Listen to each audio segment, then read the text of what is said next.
Hello guys, welcome to my YouTube channel. TNRD department வந்து new job notification ஒன்று வெளியிட்டிருக்காங்க. அதை பற்றின ஃபுல் டீட்டெயில்ஸ் வாங்க பார்த்துடலாம். ஸோ இந்த ஜாப் நோட்டிஃபிகேஷன் பார்த்தீங்கன்னா மொத்தம் 2 டிஃப்ரெண்ட் ஆப்பர்ச்சுனிட்டிக்காக வெளியிட்டிருக்காங்க. ஃபர்ஸ்ட் ஒரு ஆப்பர்ச்சுனிட்டியில் பார்த்தீங்கன்னா ஒரு ஆள் எடுக்கிறாங்க. ஸோ அந்த ஜாப் பேர் என்னன்னு பார்த்தீங்கன்னா தகவல் மற்றும் கல்வி தொடர்பு ஆலோசகர் அப்படின்னு மென்ஷன் பண்ணியிருக்காங்க. ஸோ இதுக்கான கல்வி தகுதி என்ன கொடுத்துருக்காங்கன்னு பார்த்தீங்கன்னா நிறைய இருக்கு. நான் ஒன்று ஒன்றா சொல்கிறேன். பிஜி மாஸ் கம்யூனிகேஷன் முடிச்சிருக்கணும், இல்லைன்னா மாஸ் மீடியா முடிச்சிருக்கணும்.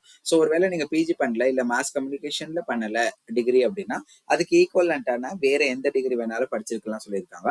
அப்படி என்ற டிகிரி இல்லை, நான் வந்து 12th முடிச்சிருக்கேன், 10th முடிச்சிருக்கேன், இல்லை டிப்ளமோ ஐடிஐ நான் அப்ளை பண்ணலாமான்னு கேட்டீங்கன்னா, ஸோ இந்த மாஸ் மீடியால மாஸ் கம்யூனிகேஷன் தொடர்பா ஒரு 3 வருஷம் எக்ஸ்பீரியன்ஸ் இருந்துச்சுன்னா நீங்க இந்த ஜாப்க்கு அப்ளை பண்ணலாம் அப்படின்னு கொடுத்துருக்காங்க. ஸோ இது வந்து பாத்தீங்கன்னா ஒரு ஸ்பெசிபிக் டிகிரி இல்ல அது ரிலேட்டட் எக்ஸ்பீரியன்ஸ் தான். பட் செகண்ட் ஆப்பர்ச்சுனிட்டி யார் வேணாலும் அப்ளை பண்ணிக்கலாம். வட்டார ஒருங்கிணைப்பாளர், அதாவது பிளாக் கோஆர்டினேட்டர் அப்படிங்கிற ஒரு ஆப்பர்ச்சுனிட்டிக்காக எடுக்கிறாங்க. இது வந்து பாத்தீங்கன்னா எனி டிகிரி, எந்த டிகிரி முடிச்சிருந்தாலும் ஓகே. இல்ல நான் டிகிரி முடிக்கல, ஐடிஐ டிப்ளமோ இல்ல 10th 12th தான் முடிச்சிருக்கேன் அப்படின்னா உங்களுக்கு 3 வருஷம் ஏதாச்சும் எக்ஸ்பீரியன்ஸ் இருந்தா அந்த எக்ஸ்பீரியன்ஸை வச்சு நீங்க இந்த ஜாப்க்கு அப்ளை பண்ணலாம். ஸோ இந்த ஜாப் பாத்தீங்கன்னா 2 பேர் இருக்கிறாங்க, மொத்தம் 3 பேர் இருக்கிறாங்க. ஸோ இந்த ஜாப் வந்து நோட்டிபிகேஷன் எங்கேருந்து வெளிவந்திருக்கு அப்படின்னு பாத்தீங்கன்னா திருவள்ளுவர் மாவட்டத்துல தான் வெளிவந்திருக்கு. ஸோ நீங்க ஜாப் பாத்தீங்க அப்படின்னா சேம் திருவள்ளுவர் மாவட்டத்துல தான் ஒர்க் பண்ற மாதிரி இருக்கும். ஸோ இந்த ஜாப்க்கு வந்து இந்த மாவட்டத்துல உள்ளவங்க மட்டும்தான் அப்ளை பண்ணணும் அப்படின்னு கொடுக்கல. ஸோ யார் வேணாலும் இதுக்காக அப்ளை பண்ணலாம்.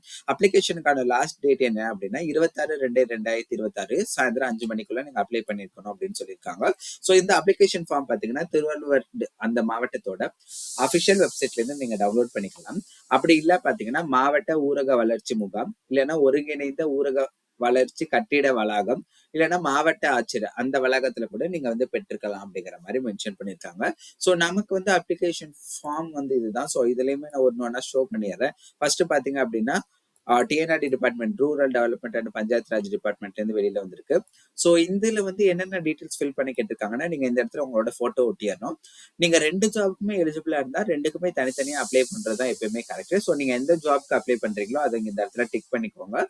ஸோ கீழே வந்தீங்க அப்படின்னா ஸோ நீங்க டிக் பண்ண வேண்டாம், இங்க நேம் ஆஃப் த போஸ்டே கொடுத்துட்டாங்க. ஸோ நீங்க எந்த ஜாப்க்கு அப்ளை பண்றீங்களோ அந்த போஸ்ட் நம்ம முன்னாடியே சொன்ன மாதிரி 2 ஜாப்க்குமே எலிஜிபிளா இருந்தா 2த்துக்கும் தனித்தனியா தான் அப்ளை பண்ணணும். அதுக்கப்புறம் பாத்தீங்கன்னா உங்களுக்கு நேம் வந்து கேபிட்டல் லெட்டர்ல எழுதிடுங்க. Date of birth, age, Aadhaar card number என்னன்னு எழுதிடுங்க. அப்புறம் உங்களோட sex, permanent address, postal address. So இந்த இடத்துல வந்து கான்டாக்ட் நம்பர் என்னவோ அதை இந்த இடத்துல என்ட்ரி பண்ணிட்டு என்ன கம்யூனிட்டி, ரிலிஜியன், அன்மேரிடா அன்மேரிடா, நேட்டிவ் என்ன, எந்த நேட்டிவ், அதோட டீட்டெயில்ஸ் இந்த இடத்துல எழுதிடுங்க. ஸோ எஜுகேஷனல் குவாலிஃபிகேஷன் வரப்ப அவங்களே ஒரு பாக்ஸ் மாதிரி போட்டு எல்லாமே சொல்லிட்டாங்க. ஸோ எஸ்எஸ்எல்னா 10th டீட்டெயில்ஸ் இங்க எழுதுங்க, 12th இங்க, யூஜி முடிச்சிருந்தீங்கன்னா யூஜி, ஸோ அடுத்து பிஜி முடிச்சிருந்தீங்கன்னா பிஜி, அதை இந்த இடத்துல எழுதிருங்க. ஸோ நெக்ஸ்ட் வந்து ஒர்க்கிங் எக்ஸ்பீரியன்ஸ். இதுல முன்னாடியே 3 வருஷம் ஒர்க் எக்ஸ்பீரியன்ஸ் இருந்தா ஓகேன்னு தான் சொல்லியிருக்காங்க. பட் கம்பல்சரி கிடையாது. இருந்தா ஒர்க் எக்ஸ்பீரியன்ஸோட டீட்டெயில் இந்த இடத்துல ஃபில் பண்ணிக்கோங்க.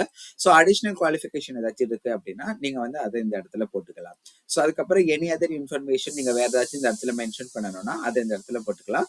ஸோ போட்டுட்டு இந்த இடத்துல சைன் போட்டுட்டு பிளேஸ் டேட் இந்த இடத்துல இது பண்ணிடுங்க. இதுல ஸ்பெசிஃபிக்கா இந்த டாக்குமெண்ட் அட்டாச் பண்ணுங்க அப்படின்னு சொல்லல. பட் நீங்க எப்பவுமே பாத்தீங்கன்னா ஜெராக்ஸ் எடுத்துட்டு உங்களோட community certificate, 10th 12th degree mark sheet attach பண்ணிடுங்க. ஸோ அது இல்லாம வேற ஏதாச்சும் ஆதார் கார்டு அட்டாச் பண்ணி ஒன்று அனுப்பிடுங்க. ஏன்னா உங்களுக்கு வந்து எப்பயுமே வந்து இந்த மாதிரி கேட்பாங்க. பட் இந்த நோட்டிபிகேஷன்ல கேட்கல.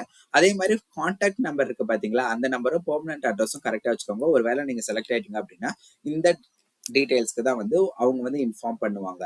இந்த மாதிரி வேற ஏதாச்சும் ஜாப்ஸ் வேணும் அப்படின்னா கண்டிப்பா ஃபாலோ பண்ணுங்க. வேற ஏதாச்சும் டவுட் இருந்தா கமெண்ட் பண்ணுங்க, நான் கண்டிப்பா ரிப்ளை பண்றேன். பார்க்கலாம். Bye by.